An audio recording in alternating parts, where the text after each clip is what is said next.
समस्त पांडव परिकरों ने पितामह भीष्म का अंत्येष्टि कर्म किया, वापस अपने राज्य हस्तिनापुर में आए। भगवान आज विदा लिए, अर्जुन सारथी बने, भगवान द्वारिका पहुंचे। द्वारिका में ठाकुर का भव्य स्वागत हुआ। अर्जुन द्वारिका में 6 महीने रह गए। भगवान की लीला, भगवान की इच्छा से संसार का सृजन और भगवान की इच्छा से संसार का प्रलय होता है। भगवान की संतति बहुत बड़ी है। एक दिन भगवान के एक पुत्र ने एक महात्मा से परिहास कर दिया। परिहास में संत ने शाप दे दिया कि तुम्हारे पेट से जो भी निकलेगा तुम्हारे यदुवंश के विनाश का कारण बनेगा। मुसल निकला, घिस करके समुद्र के किनारे फेंका गया। कुछ अंश बचा, समुद्र में गया, मछली निगल ली। मछुआरे ने पकड़ा, उसके अंदर से जो वह लोहा निकला एक बहेलिये के हाथ में पहुंच गया। बहेलिये ने घिस करके अपने बाण के अग्रभाग में लगा लिया। भगवान अर्जुन से कहते हैं कि अर्जुन, अब मेरा इस द्वारिका को परित्याग करके मैं अब अपने दिव्य लोक जा रहा हूं। इसलिए तुम जो ये मेरी 8 जो महापट्ट रानियां हैं, रुक्मिणी, सत्यभामा, जाम्बवती, मृत्रवृंदा, सत्यजिति, लक्ष्मणा, ये जो 8 महापट्ट रानियां हैं, इसको लेकर के आप हस्तिनापुर चले जाओ। अर्जुन लेकर के चलते हैं। भगवान अर्जुन की भी परीक्षा ले रहे होते हैं। स्वयं भगवान कोल भील का रूप धारण करके आए और अपनी पट्टरानियों का हरण करके लेके चले गए। अर्जुन देखते रहे। भगवान द्वारिका में समुद्र के किनारे बैठे, अपने सारथी दारुक को बुलाया। भगवान दारुक से कहते हैं कि दारुक, तुमने मेरी बहुत सेवा की, तुम्हारी कोई कामना हो तो तुम बताओ मुझे। दारुक ने कहा कि प्रभु, मेरी कोई कामना नहीं है। आपके शरण में रहते हुए, आपकी सेवा करते हुए मुझे बिना मांगे ही संसार की सब कुछ मिल गया। अब मुझे कुछ भी नहीं चाहिए। दारुक परम भक्त था ठाकुर का। भगवान बैठे हैं। भगवान ने कहा कि दारुक, मैं अब द्वारिका का परित्याग करके अपने दिव्य लोक को जा रहा हूं। दारुक रोने लगा। भगवान दारुक के आंसुओं को पोंछते हैं। भगवान के जाने से पहले ही दारुक भगवान के वियोग में शरीर परित्याग करके शरीर से एक दिव्य ज्योति निकली और ठाकुर के चरणों में जाके प्रवेश कर गई। भगवान बैठे थे वृक्ष के नीचे। दूर से एक बहेलिये ने देखा।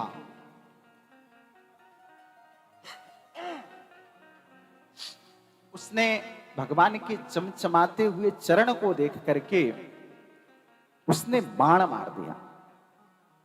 वह बाण आया, ठाकुर के चरण को स्पर्श किया। बोलिए वृंदावन बिहारी लाल की।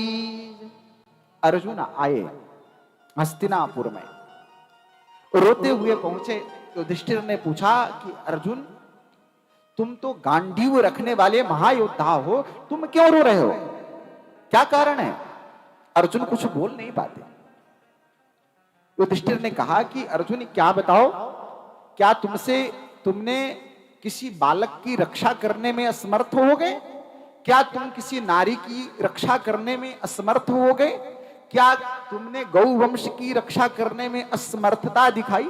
कारण क्या है? अर्जुन रोते हुए कहे कि भैया मैं क्या बताऊं आपसे, हमारे आराध्य, हमारे गोविंद अब इस धराधाम को छोड़ करके अपने वैकुंठ को पधार गए।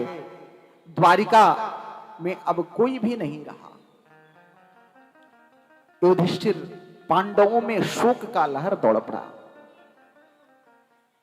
सभी ने विचार किया कि देखो, अब हमारे गोविंद ही नहीं रहे तो हम रह करके करेंगे क्या? उत्तरा के गर्भ से एक बालक का जन्म हुआ था जिसका नाम परीक्षित पड़ा। बोलिए परीक्षित महाराज की।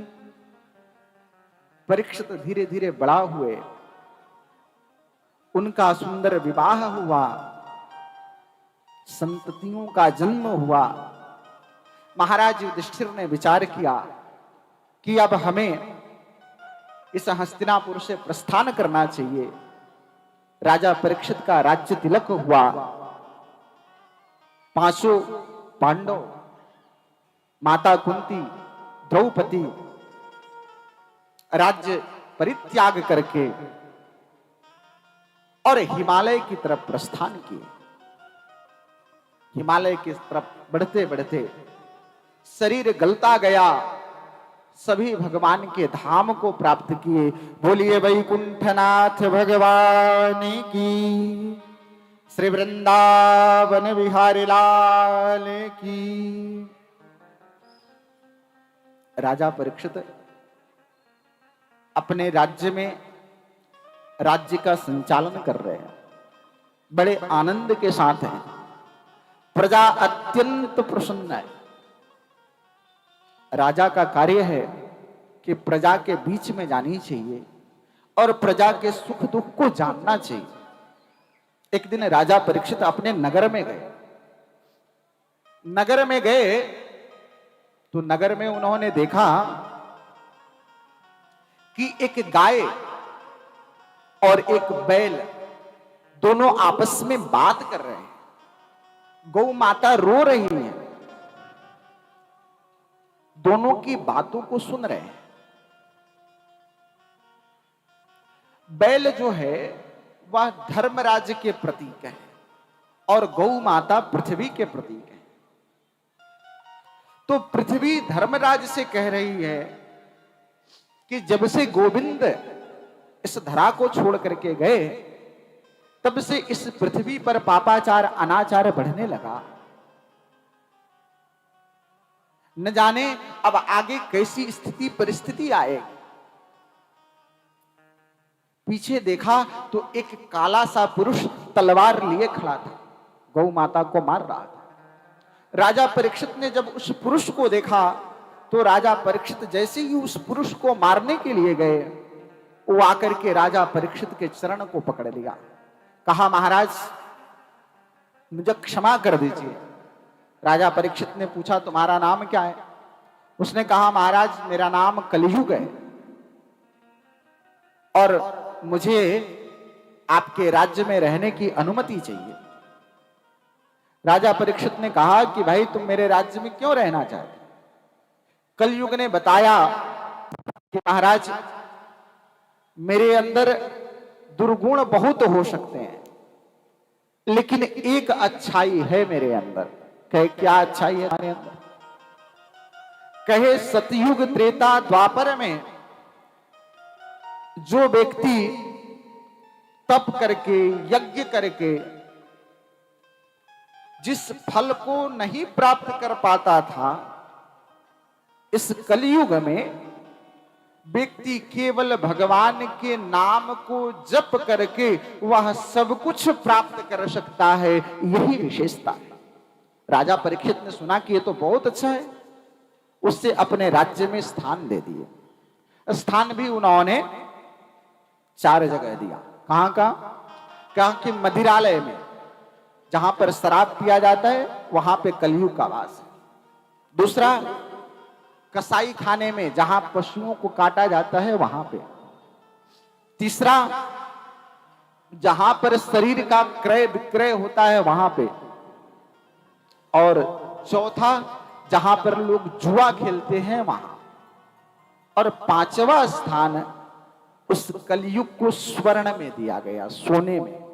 कहे कि भाई सोने में कलयुग का वास रहता है।